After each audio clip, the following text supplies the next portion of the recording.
My children forgot me in a nursing home. Until my birthday came. The social worker had kind eyes, but her smile didn't reach them. That's how I knew this was permanent. Mrs. Patterson, your children have arranged everything. Sunnyvale is one of the best facilities in the state. You'll have your own room, 3 meals a day, and round-the-clock care. She spoke slowly, like I was a child. Like my 78-year-old brain couldn't process simple sentences. I looked at my daughter, Jennifer. She was checking her phone, her perfectly manicured nails tapping against the screen.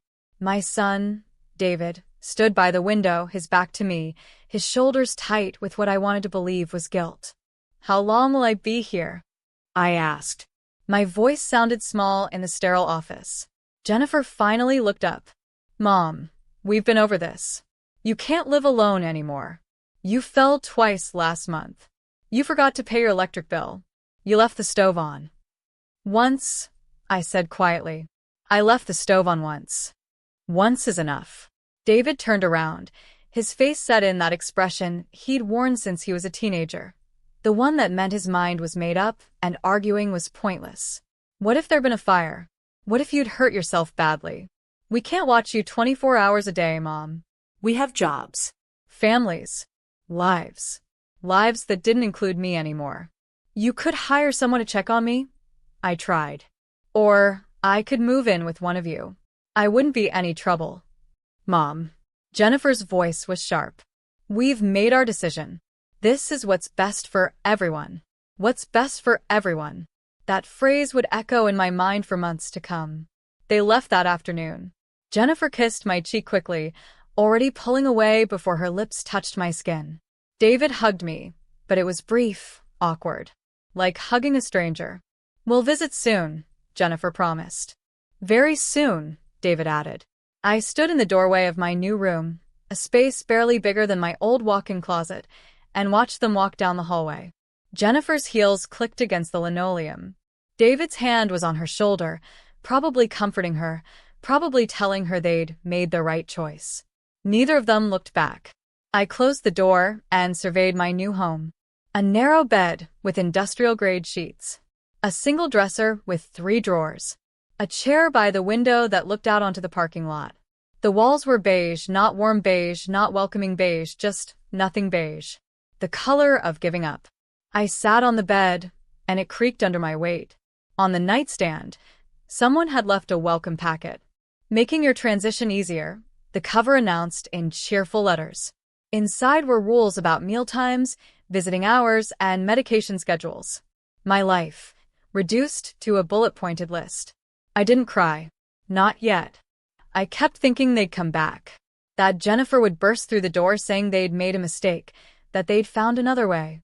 That David would call and tell me he'd set up the spare room in his house, that I could move in next week. But my phone didn't ring, and they didn't come back. That night, I ate dinner in the communal dining room. Meatloaf that tasted like cardboard. Mashed potatoes from a box. Green beans boiled into submission. Around me, other residents sat in silence or spoke in whispers. One woman kept calling for someone named Robert. A man in the corner fed himself with shaking hands, most of his food ending up on his bib.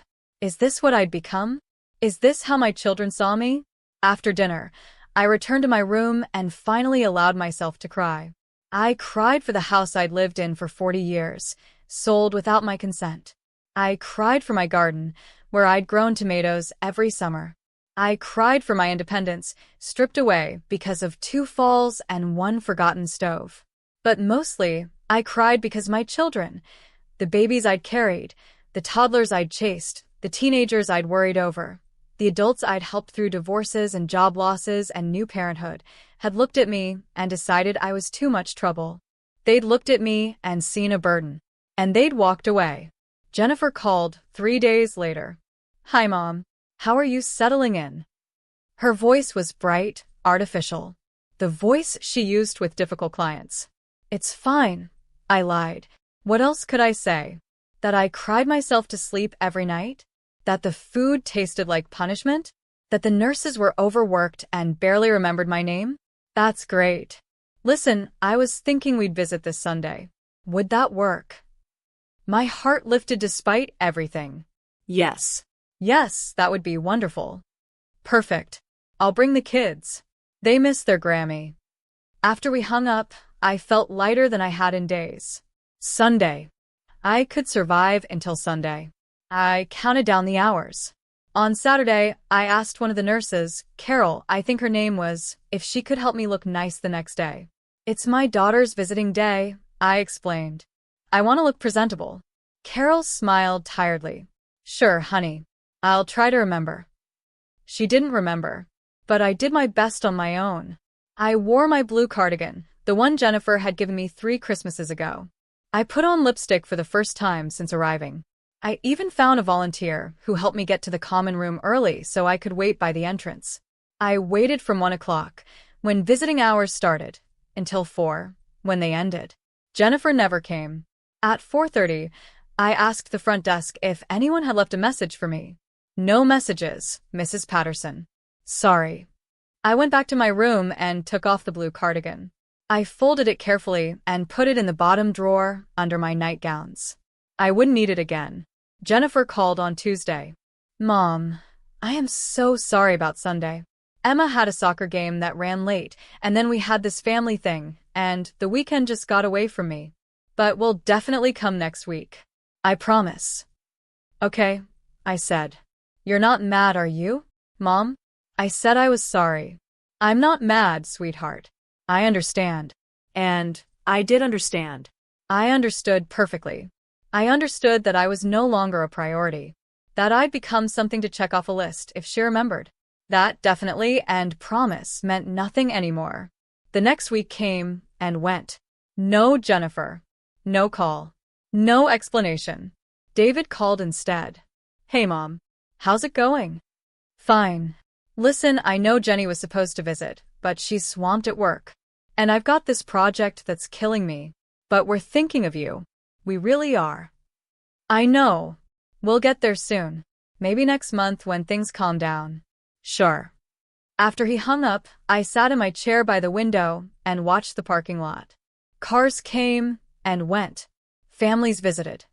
I could tell by the way people walked, by the balloons and flowers they carried, by the smiles on their faces. But none of those families were mine. I made a decision that night. I would stop waiting. I would stop watching the door, stop jumping every time the phone rang, stop wearing the blue cardigan. I would accept that this was my life now. Alone. Forgotten. Warehoused. The word forgotten stuck in my mind. Is that what I was? Or had I simply become inconvenient? There's a difference, though I wasn't sure which was worse. Weeks turned into months. I developed a routine because that's what you do when you have nothing else. 7 a.m. Wake up to fluorescent lights and the sound of the med cart rattling down the hallway. 8 a.m. Breakfast in the dining room. Always the same faces, rarely the same conversations. 9 a.m. Recreation time. Bingo on Mondays. Exercise on Wednesdays, which meant waving our arms while seated. Movie day on Fridays. Always something from the 1950s, as if that's all old people wanted. Lunch. Dinner. Bed. Repeat. Repeat. Repeat. I made one friend, if you could call her that. Dolores. She was 83 and had been at Sunnyvale for 6 years. 6 years. The thought made me want to scream. You get used to it, she told me one afternoon as we sat in the common room. It's not so bad once you accept it. Accept what? That this is the end. That we're just waiting now. Waiting for what? She gave me a sad smile. You know. I did know. But I didn't want to say it out loud. Dolores had children too, 3 of them. They visited every few months, usually on holidays. She kept their pictures on her dresser, the frames carefully dusted, the photos fading. Do you miss them? I asked once. Every day. But they have their own lives. Their own problems. I try not to be selfish about it. Selfish. That word again. As if wanting to see your children, wanting to be part of their lives, was somehow asking too much. My phone calls with Jennifer and David became shorter and less frequent. Always the same script. How are you, Mom? Fine. Everything okay there? Yes. Good. Listen, I've got to run, but I'll call soon. Love you. Love you. 2 words that used to mean everything, now meaning nothing at all. I stopped answering sometimes. Not out of spite, but out of exhaustion. What was the point? They weren't calling because they wanted to talk to me. They were calling to check a box, to ease their guilt, to convince themselves they were good children. In October, a new resident arrived. Her name was Patricia, and she was different from the rest of us. She had fire in her eyes, anger in her voice. My daughter did this, she announced to anyone who would listen. Put me here like I'm trash. Like 50 years of raising her means nothing. The staff tried to soothe her. Now, Patricia, I'm sure your daughter did what she thought was best. Best for her, Patricia snapped. Best for her conscience. Best for her bank account. Did you know I'm paying $4,000 a month for this place? $4,000 to be forgotten. I wanted to tell her to stop fighting, that it only made things harder. But part of me admired her rage. At least she hadn't accepted defeat. One night, Patricia knocked on my door. I'm escaping, she whispered. Tomorrow night. There's a bus stop 2 blocks from here. I've got money hidden in my room. I'm going to my sister's house in Nevada. She said I could stay with her. Patricia, I know what you're going to say. That it's dangerous. That I'm being impulsive. But you know what? I'd rather die trying to live than keep existing like this. She didn't escape. The staff found her at midnight, trying to climb over the garden fence. She fell and broke her hip. They moved her to the medical wing, and I never saw her again. But I thought about her often. About her rage. About her refusal to accept this as her ending. I wished I had her courage. November came, cold and gray. The trees outside my window lost their leaves one by one until they stood bare and skeletal against the sky. I felt like those trees, stripped down, exposed, waiting for something that might never come. December arrived, and with it, the knowledge that my 79th birthday was approaching. December 18th. A date that used to mean parties and cake and grandchildren running through my house. A date that used to matter. I wondered if Jennifer and David remembered. The nursing home decorated for Christmas. Tinsel on the handrails. An artificial tree in the common room with lights that blinked in an irregular rhythm. Someone played Christmas carols on the piano every Thursday, the same 6 songs, over and over, until even Silent Night sounded like torture. Other residents received visitors. Children and grandchildren bearing gifts wrapped in shiny paper. I watched them from my chair by the window, their laughter drifting down the hallway like ghosts of my old life. My phone didn't ring. December 18th fell on a Friday. I woke up that morning and stared at the ceiling, wondering if this was how it would be from now on. Birthdays spent alone, unremarked upon, forgotten. At breakfast, Dolores said, "Happy birthday, Eleanor." I was surprised she remembered. "Thank you. Any plans?" I almost laughed. No. No plans. Your kids coming? I don't think they know what today is. Dolores patted my hand. I'm sorry, dear. But she didn't offer to spend the day with me. She had her own loneliness to manage. I spent the afternoon in my room, watching the parking lot. Every time a car pulled in, my heart jumped. Every time someone walked toward the entrance, I held my breath. But none of them were for me. At 4 o'clock, there was a knock on my door. My pulse quickened. Maybe they'd come after all. Maybe. It was Carol, the nurse. She held a small cupcake with a single candle. "Happy birthday, Mrs. Patterson.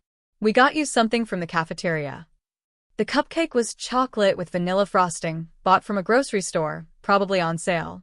The candle was crooked. "Thank you," I whispered. "Make a wish," Carol said cheerfully. I closed my eyes and blew out the candle. But I didn't make a wish. What was the point? Wishes were for people who still had hope. Carol left, and I sat on my bed holding the cupcake. I should eat it. It was a gift, after all. It was something. But I couldn't. I just sat there, staring at the smear of frosting, feeling something inside me crack. My children had forgotten my birthday. Not just forgotten. They'd been too busy, too distracted, too absorbed in their own lives to even mark the date. The date they'd celebrated for decades. The date that used to matter. I put the cupcake on the nightstand and lay down on my bed. It was only 5 o'clock, but I didn't care. I wanted this day to be over. I wanted to sleep through the pain, through the loneliness, through the crushing weight of knowing that I'd become invisible to the people I loved most. At 5:47 p.m., my phone rang. I almost didn't answer.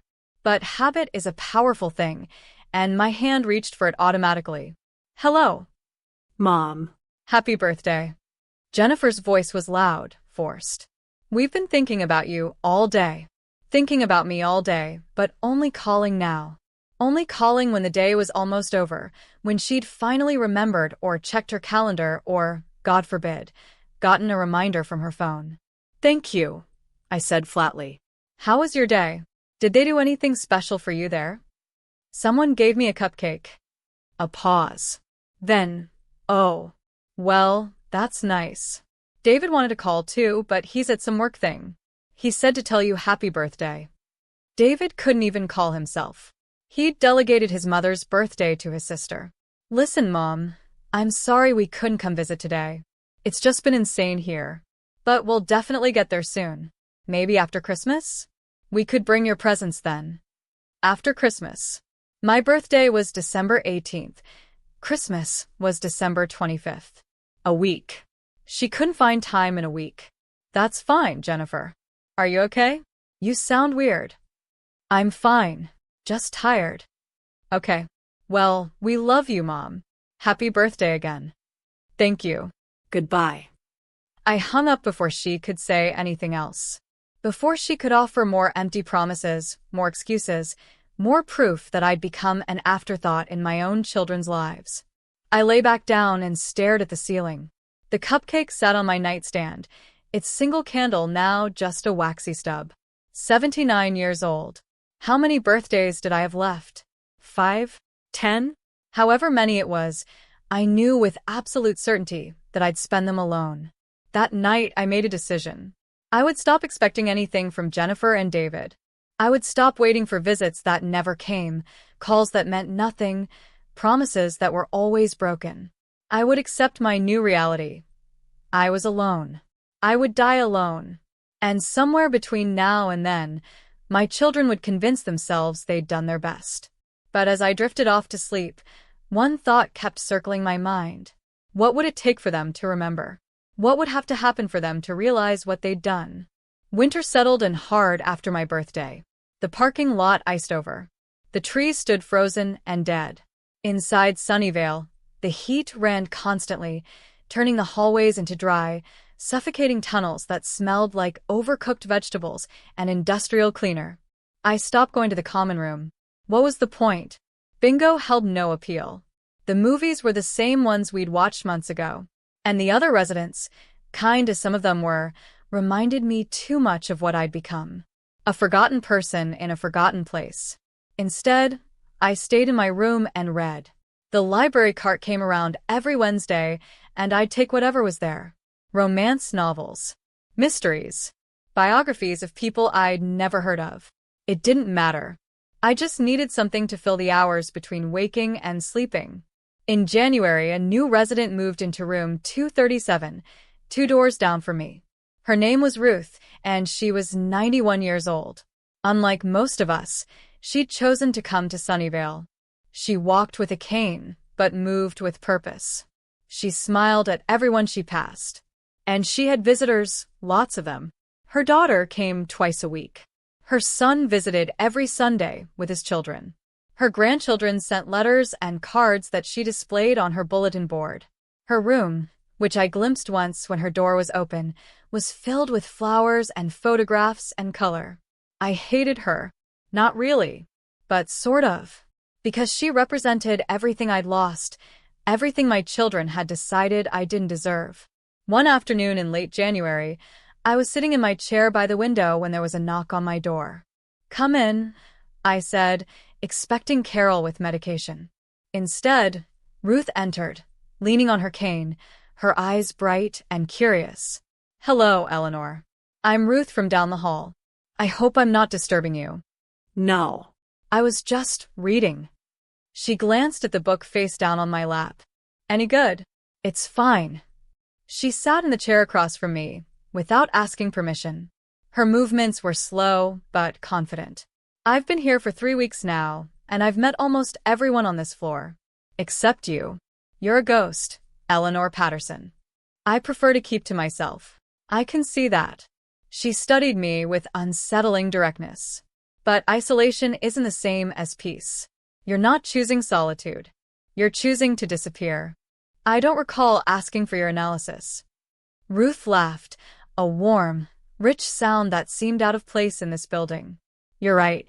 I'm being rude. Forgive me. I spent 40 years as a therapist and old habits die hard. A therapist. Of course. That explained the directness, the confidence, the way she seemed to see right through me. Why are you here? I asked. If you're so functional, so capable, why are you in a nursing home? Because I'm practical, she said simply. I'm 91. I could fall. I could have a stroke. I could forget to take my medication. And I don't want my children to spend their lives worrying about me or to feel guilty when they can't check on me every day. So I chose this. I chose to make my own transition on my own terms. How noble, I said, unable to keep the bitterness from my voice. Ruth tilted her head. You're angry. I'm fine.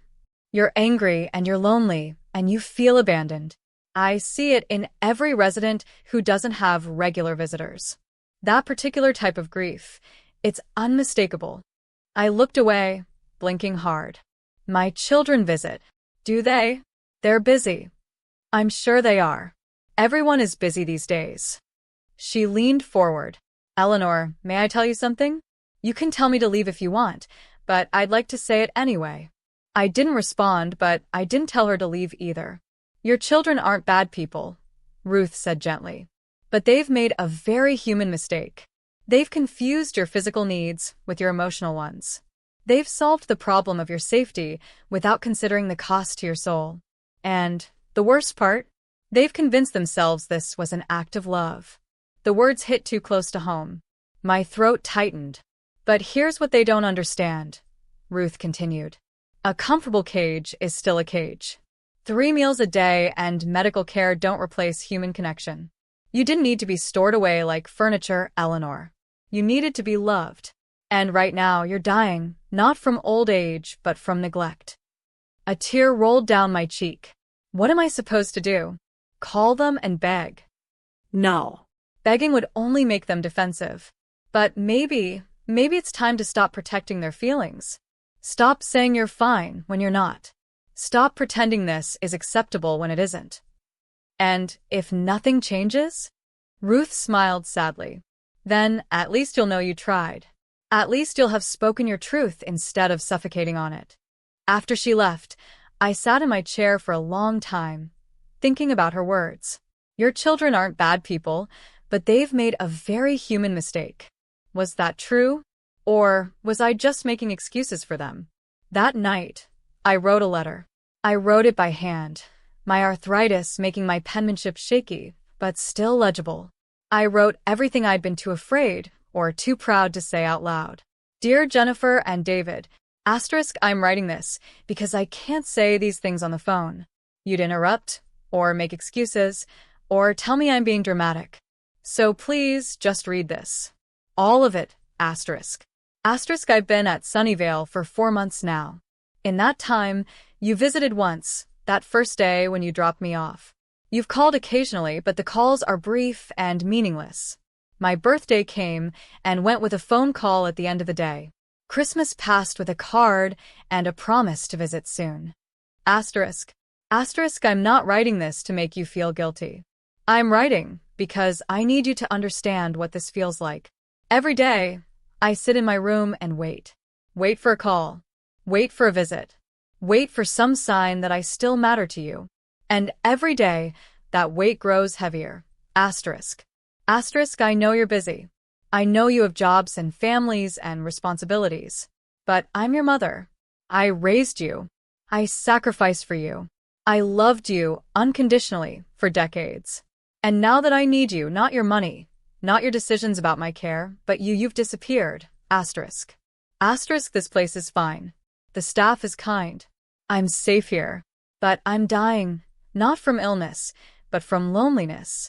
From being forgotten by the people I love most in the world. Asterisk. Asterisk, I don't know what else to say except this. Please come see me. Not next month. Not when it's convenient. Now. While I'm still here. While there's still time. Asterisk. Asterisk, I love you both. I always have. I always will. But I need you to love me back, not with promises or excuses, but with your presence. Asterisk. Mom. I sealed the letter and addressed 2 envelopes, one to Jennifer, one to David. The next morning, I asked Carol to help me mail them. Of course, honey, she said, taking the envelopes. I'll put them in the outgoing mail today. I watched her walk away, carrying my words, my pain, my last attempt to break through their indifference. And then I waited. Again. 2 weeks passed. No response. Not a call. Not a visit. Not even an acknowledgement that they'd received my letters. The silence was worse than their absence. At least before, I could tell myself they were just busy, just distracted. Now, I had to face the possibility that they'd read my words, my pain, my plea, and chosen to ignore them. Or worse, they'd read them and felt nothing. I stopped eating much. The food tasted like ash anyway, but now I couldn't even force it down. I lost weight. My clothes hung looser. Carol noticed. Mrs. Patterson, you need to eat. You're wasting away. I'm not hungry. I'll note it in your chart. If this continues, we'll have to take measures. Measures. Force feeding through a tube, probably. The thought made me want to laugh. They could force food into my body, but they couldn't force my children to care. Ruth visited me several times a week. She'd bring tea from the cafeteria. Terrible tea, but the gesture mattered, and sit with me in comfortable silence. Sometimes we'd talk. Sometimes we wouldn't. No response to your letters? She asked one afternoon. No. I'm sorry. Don't be. It confirms what I already knew. And what's that? That I'm alone. That I'll always be alone. That whatever relationship I thought I had with my children was an illusion. Ruth was quiet for a moment. Eleanor, can I share something with you? About my own children? If you want. When I decided to move here, my daughter cried. She begged me not to do it. She said she'd quit her job, sell her house, whatever it took to keep me with her. Do you know what I told her? I shook my head. I told her that loving me didn't mean sacrificing her life. That there's a difference between caring for someone and losing yourself in the process. I moved here so she could visit me as a daughter, not as a caregiver. So she could hold my hand instead of changing my bandages. That's different, I said. You chose this. I didn't. You're right. It is different. But the principle is the same. There's a balance between a parent's needs and a child's capacity. Your children failed to find that balance. They went to one extreme, abandonment, instead of finding a middle ground. So what do? You have 2 choices, Ruth said. You can give up or you can fight. I'm 79 years old. I don't have much fight left in me. That's not true. You have more than you think. She leaned forward. Eleanor, your birthday is coming up again in December, right? That's 11 months away. Exactly. 11 months to plan. 11 months to make a choice about how you want to spend whatever time you have left. Do you want to spend it waiting for them to remember you? Or do you want to remind them why they should? I didn't answer. I didn't know how. In March, something happened that changed everything. A new resident arrived, a man named George. He was 85, sharp-minded and furious. My son put me here, he announced loudly in the dining room. Said it was for my own good. Said I couldn't take care of myself anymore. You know what the real problem was? I was living in his house. The house I'd signed over to him 5 years ago so he could avoid estate taxes when I died. And then he decided I was too much trouble, so he dumped me here. The staff tried to quiet him, but George was having none of it. I made him power of attorney. Biggest mistake of my life. He cleaned out my accounts, sold my car. And now I'm stuck here, living on Social Security, while he lives in my house and spends my money. Some residents muttered sympathetically. Others looked uncomfortable. maybe seeing echoes of their own stories in George's rage. "I'm calling a lawyer," George declared. "I'm getting my house back. I'm getting my money back. And I'm never speaking to that thief again." That night, I couldn't stop thinking about George's words. Especially this one. "I'm getting my house back." I'd signed my house over to Jennifer and David too. They'd said it was for estate planning. They'd said it would save money on taxes. They'd said I could live there as long as I wanted. And then they'd sold it and put me here. Had they taken my money too? I didn't know. I'd never thought to check. Jennifer handled my finances now. She'd said it would be easier that way, less for me to worry about. The next morning, I called the bank. "I'd like to check the balance on my accounts, please." The representative asked for verification information, which I provided. Then, "Which account would you like the balance for, Mrs. Patterson?" "All of them." There was a pause. "I'm showing one account under your name, your checking account. The current balance is $847.32. My heart stopped. "What about my savings? My retirement account?" "Those accounts were closed last year. The funds were transferred to, let me see, Jennifer Patterson and David Patterson, with your signature authorizing the transfer." My signature. Had I signed something? I didn't remember. But then, they'd had me sign so many documents when they moved me here. Powers of attorney, healthcare proxies, financial authorizations. I'd signed everything they put in front of me because they were my children and I trusted them.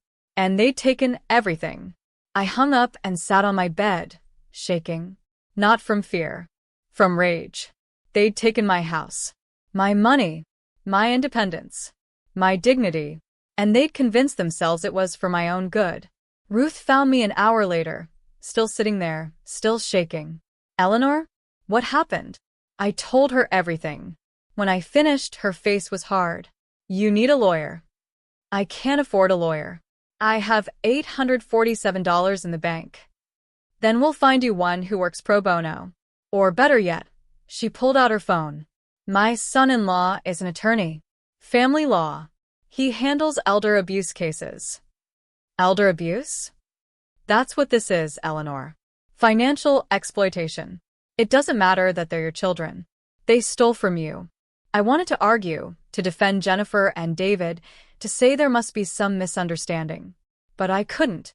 Because deep down I knew Ruth was right. My children hadn't just forgotten me. They'd betrayed me. Ruth's son-in-law, James, visited me 3 days later. He was 40-something, wearing a crisp suit, carrying a leather briefcase that looked expensive. When he shook my hand, his grip was firm and confident. "Mrs. Patterson, my mother-in-law tells me you need help."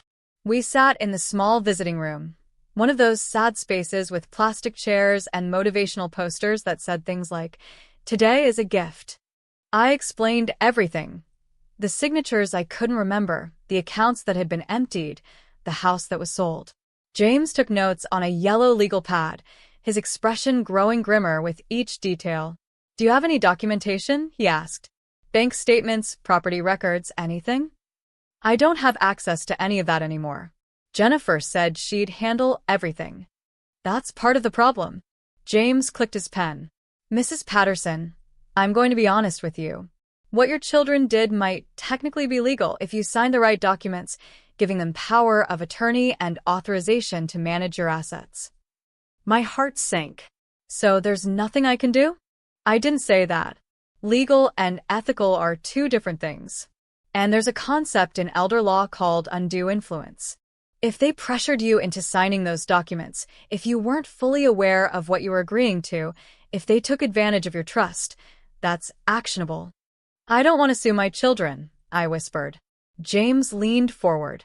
"Mrs. Patterson, Eleanor, let me ask you something. If a stranger had done this to you, would you want justice?" "Of course." "Then why should your children get a pass? Because they're family? Family members can be abusers too. Sometimes they're the worst ones, because we trust them most." I thought about that. About Jennifer's reassurances. About David's impatience whenever I asked questions. About how they'd made me feel stupid for wanting to understand what I was signing. What would happen if I pursued this? I asked. We'd request documentation from the bank showing the transfers. We'd subpoena the documents you signed. We'd make the case that you were coerced or that you lacked the capacity to understand what you were agreeing to. If we win, the court could reverse the transfers, return your assets, and potentially revoke their power of attorney. And if we lose, then at least you tried. At least you stood up for yourself. He paused. But Eleanor, I have to tell you, cases like this are emotionally brutal. Your children will fight back.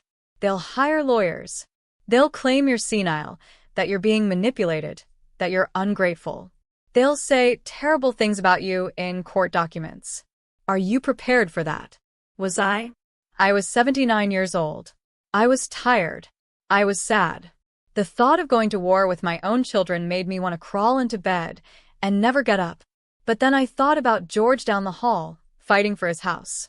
I thought about Ruth, who'd chosen her own path instead of letting her children choose for her.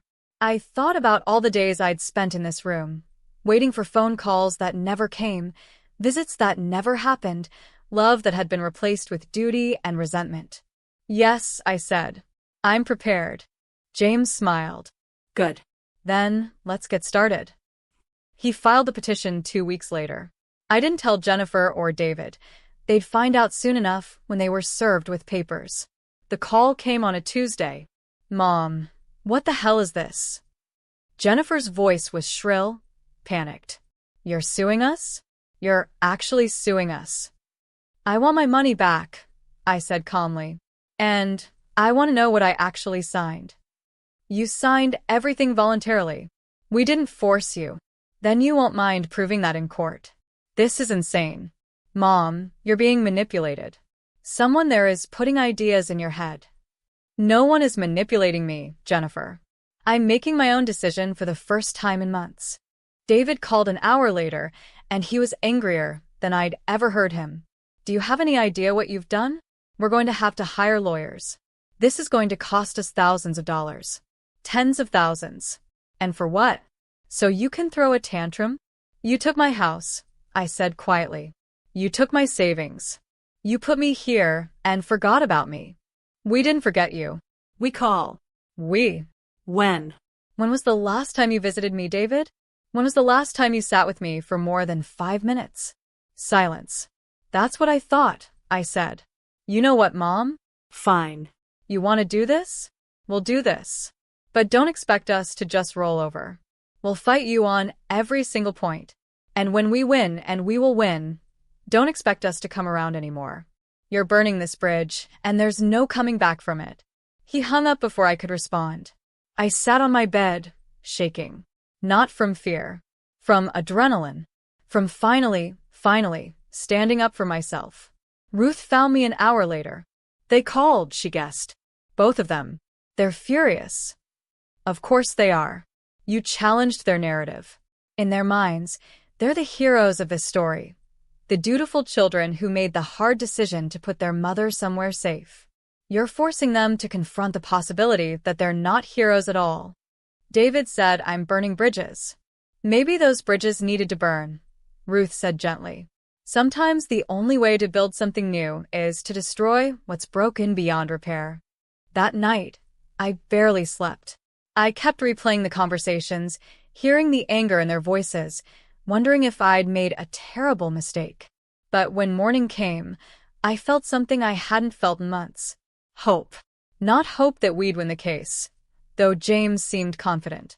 Not hope that my children would suddenly change, but hope that I'd reclaimed some small piece of myself, that I'd stop being a victim and become a fighter. And whatever happened next, at least I'd go down swinging. The legal process moved slowly.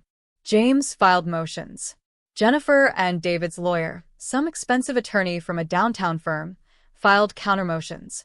There were requests for documents, medical evaluations, depositions. In April, I had to undergo a cognitive assessment to prove I was mentally competent. A neuropsychologist asked me questions for 3 hours. What year is it? Who's the president? Can you remember these 3 words? Draw a clock showing 3:15. I passed. Not just passed, scored high enough that there was no question about my mental capacity. Your children's lawyer is going to have a hard time claiming you don't understand what you're doing, James told me after the results came back. You're sharper than half the people I work with. The bank records arrived in May. James spread them across the table in the visiting room, his finger tracing the transfers. Okay, so here's what happened. Last November, right after they moved you here, $127,000 was transferred from your savings account to a joint account held by Jennifer and David. Then, in December, another $83,000 from your retirement account. Then, in January, the proceeds from your house sale, $340,000, also went into that joint account. I stared at the numbers. Over $500,000. Gone. What did they do with it? I asked.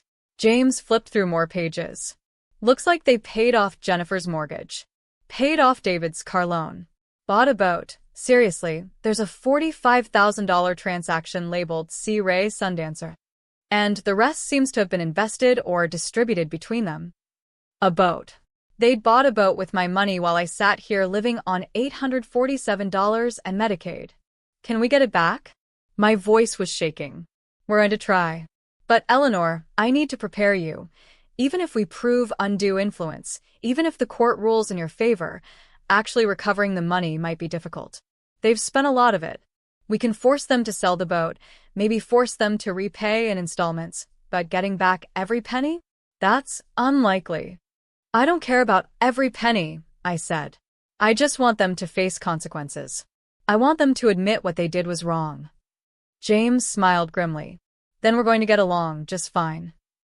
In June, we had depositions. Jennifer went first. I wasn't allowed to attend. James said it would be too emotional, but he recorded everything and let me listen afterward. Hearing Jennifer's voice through the speakers in James's office was surreal. She sounded confident, almost righteous. My mother couldn't take care of herself.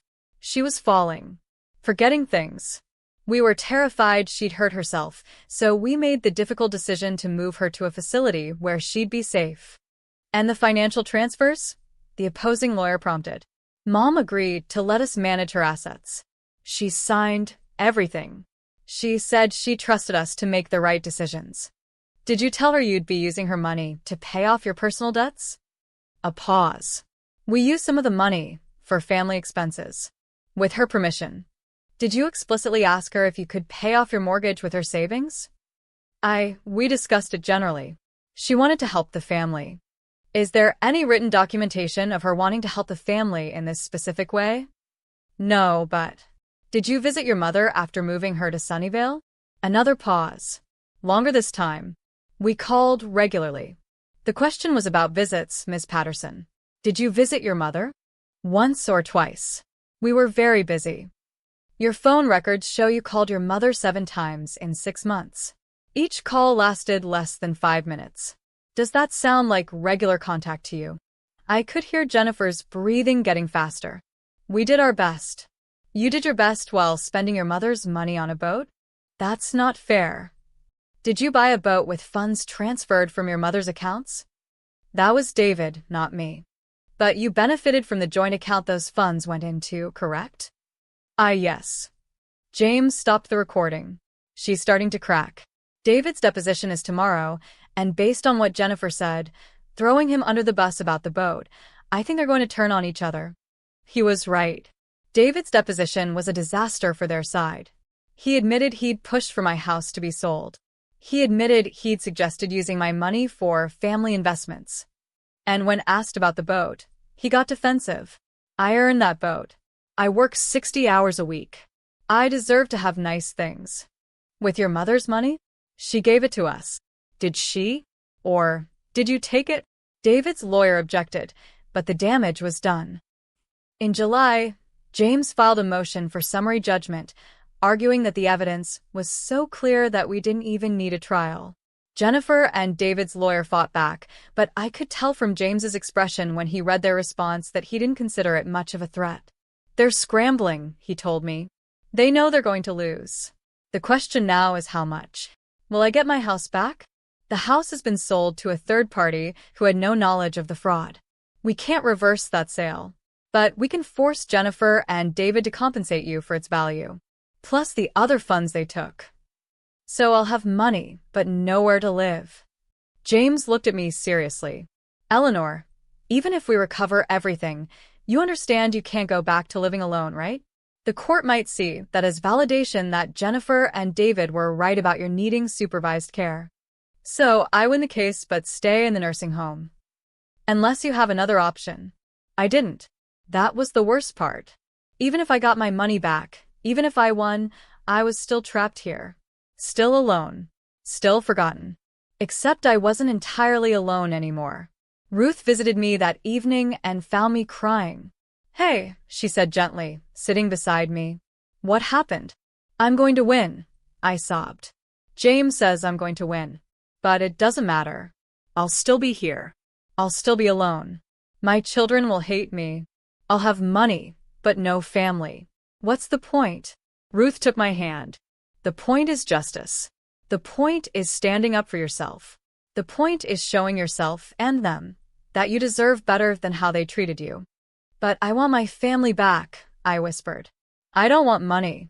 I want Jennifer to call me just to talk. I want David to visit and tell me about his life. I want my grandchildren to know me. I want—" My voice broke. "I want them to love me." "I know," Ruth said. "I know you do. But Eleanor, you can't force people to love you. You can only decide how much of their indifference you're willing to accept.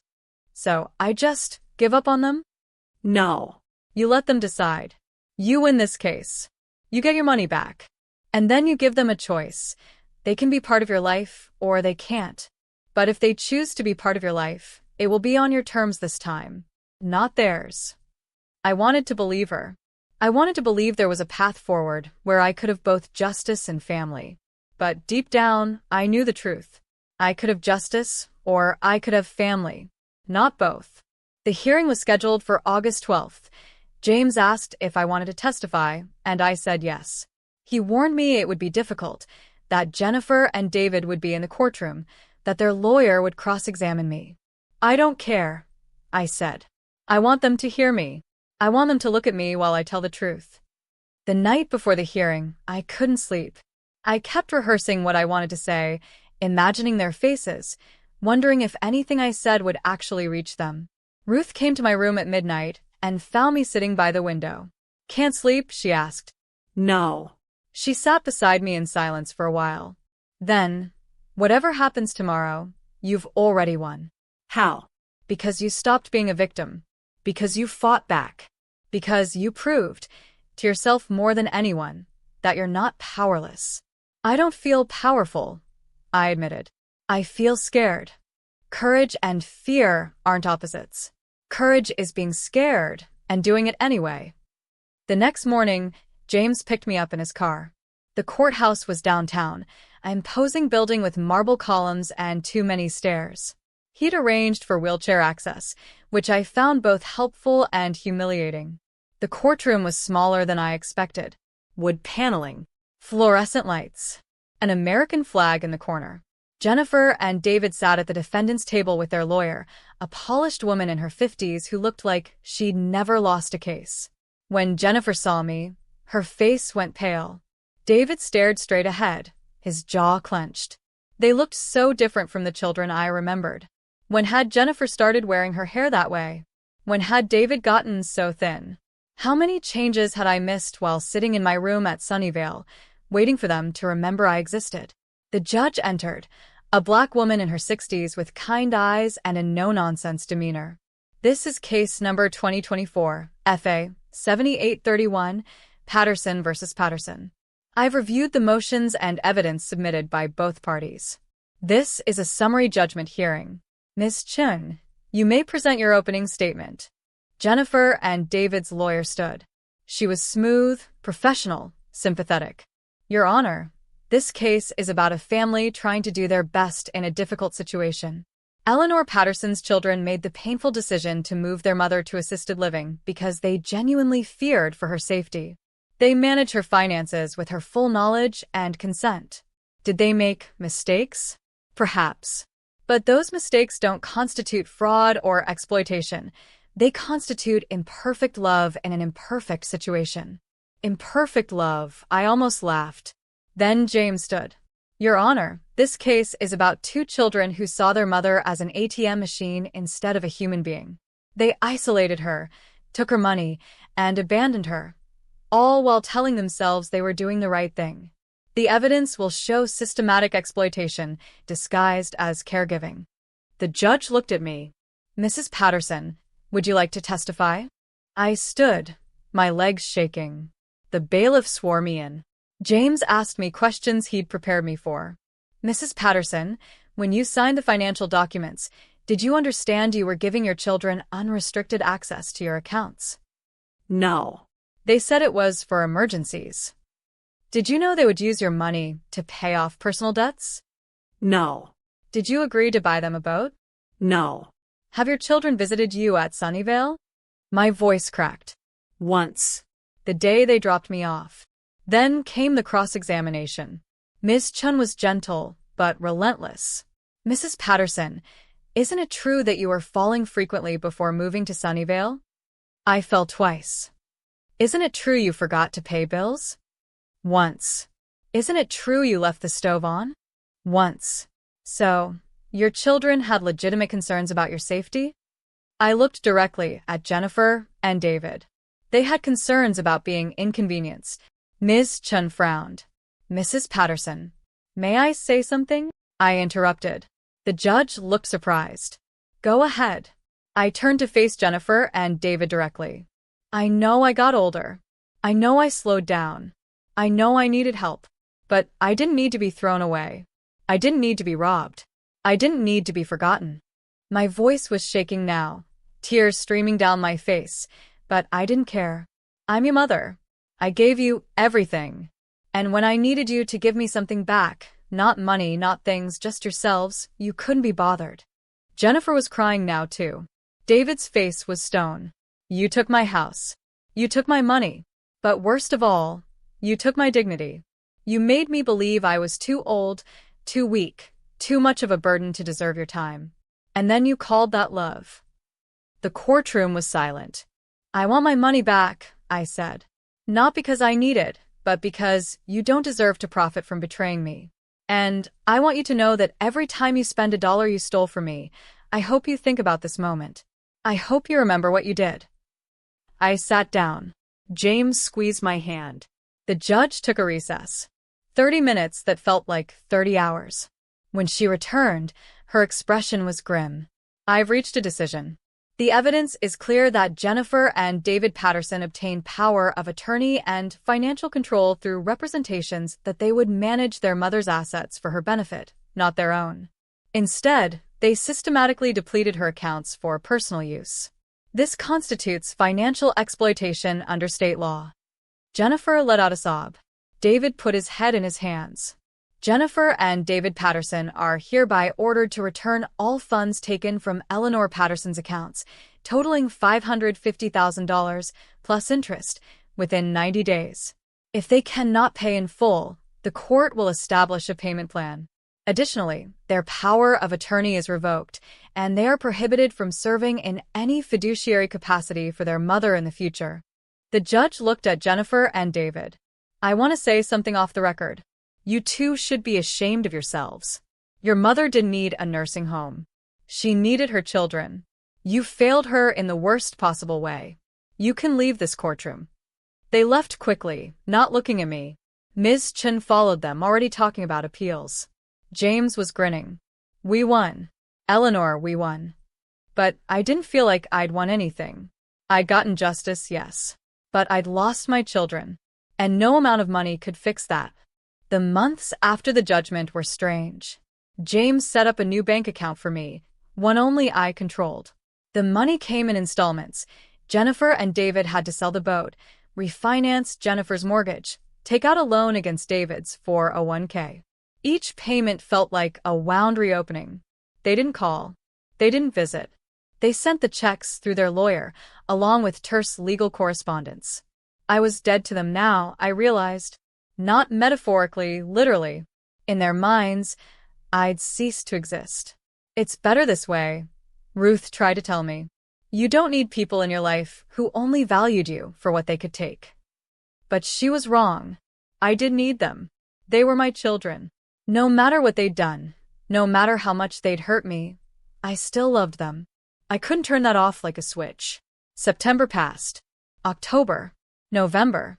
The trees outside my window went through their annual death, leaves falling like all the visits that would never happen. And then it was December again. December 18th approaching. My 80th birthday. The milestone felt heavy. 8 decades.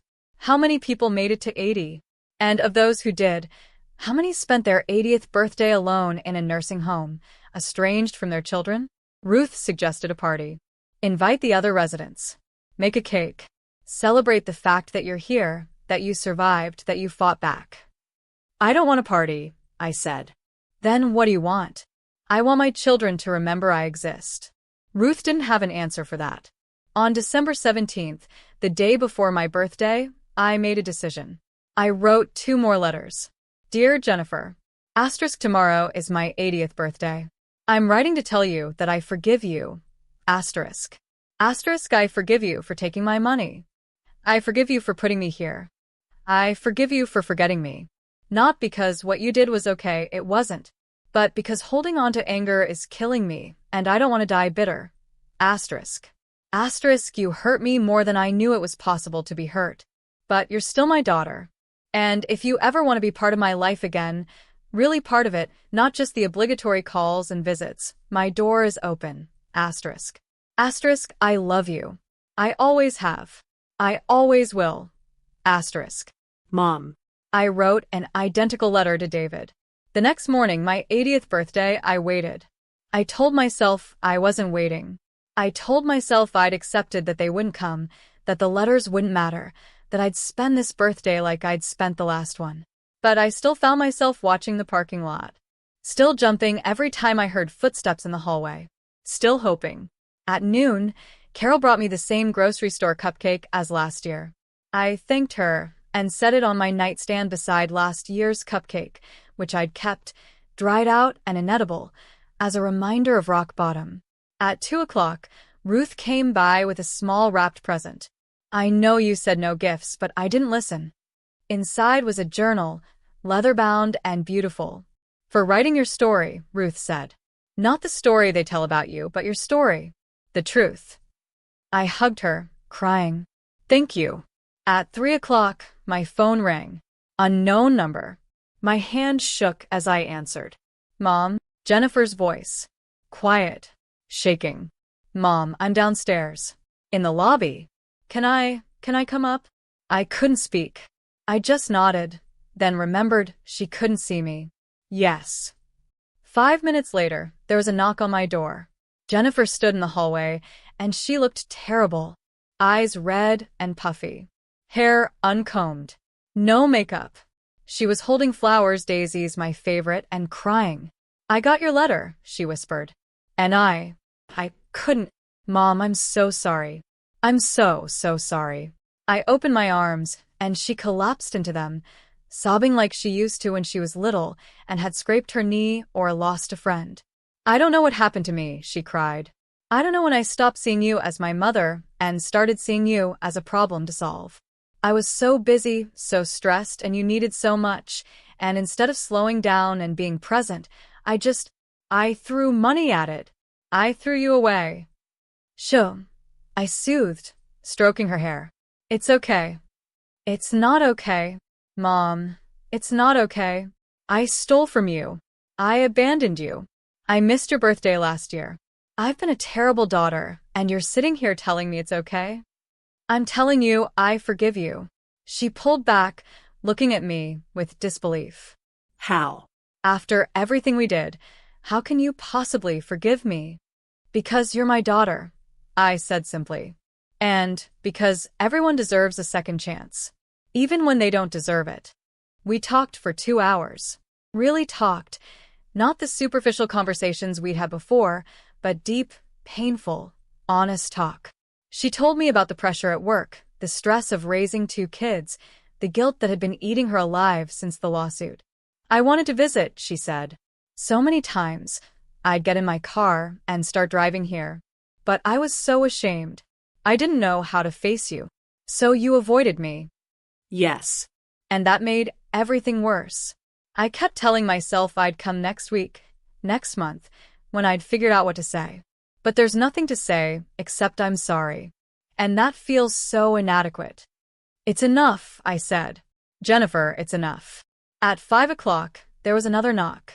This time it was David. He looked even worse than Jennifer. He didn't cry, David never cried, but his face was gaunt, his eyes haunted.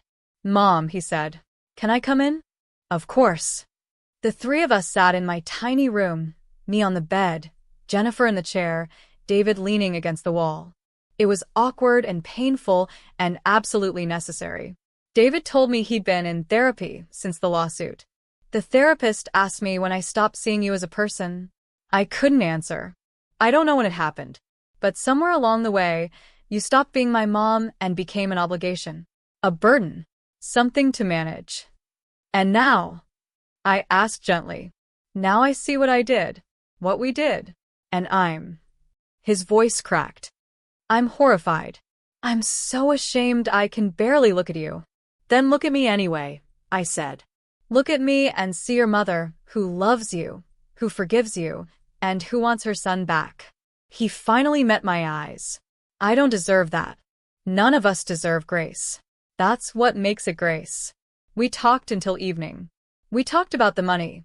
They'd both agreed to continue the payments, even though it was bankrupting them because they knew they owed me. We talked about the nursing home. I admitted that maybe I did need more support than living alone, but there had to be a middle ground between total independence and total isolation. You could live with me, Jennifer said suddenly. We have that mother-in-law suite we never use. You'd have your own space, but you'd be part of the family. The kids could see you every day. We could. I need to think about it, I interrupted. Not because I didn't want to, but because I needed to know this wasn't just guilt talking. Let's take this slow. Let's rebuild trust first. They agreed. Before they left, Jennifer handed me a card. From the kids. They wanted to make sure you got it on your actual birthday. Inside was a crayon drawing of me, or at least what I assumed was me, surrounded by hearts. We love you, Grammy. Happy birthday. Please come home. I pressed the card to my chest and cried. After they left, Ruth came by. So, she asked, her eyes twinkling. They came, I said. They actually came. See? Sometimes letters are powerful things. It wasn't the letters, I said. Or not just the letters. It was everything. The lawsuit forced them to face what they'd done. The judgment made them see the consequences. And my forgiveness gave them permission to come back. So what now? Now we try, I said. One day at a time. One visit at a time. One conversation at a time. They hurt me. They betrayed me. But they're also my children. And if there's even a chance of healing this, I have to take it. Even if they hurt you again? Even then. Because the alternative, dying alone, bitter, estranged from my family, that's worse than any pain they could cause. Ruth nodded. You're braver than I am. No. I'm just a mother. And mothers never give up on their children, even when they should. That night, I ate both cupcakes, this year's and last year's stale one. Both tasted like hope. My 80th birthday hadn't been what I imagined when I was younger. No big party. No family dinner. No grandchildren running through my house. But it was something better. It was a beginning. A chance to rebuild what had been broken. A possibility that the next 80 years, or however many I had left, might not be spent in isolation. Jennifer and David had forgotten me in a nursing home. But on my birthday, they remembered. And sometimes, remembering is the first step toward redemption. I opened the journal Ruth had given me and wrote on the first page. Asterisk, my name is Eleanor Patterson. I am 80 years old. My children forgot me, but I didn't forget myself. This is my story. And it's not over yet, asterisk. Not over yet. 3 words that meant everything. Because as long as we're breathing, as long as we're fighting, as long as we're willing to forgive and be forgiven, the story isn't over. It's just waiting for its next chapter. And this time, I'd be the one writing it.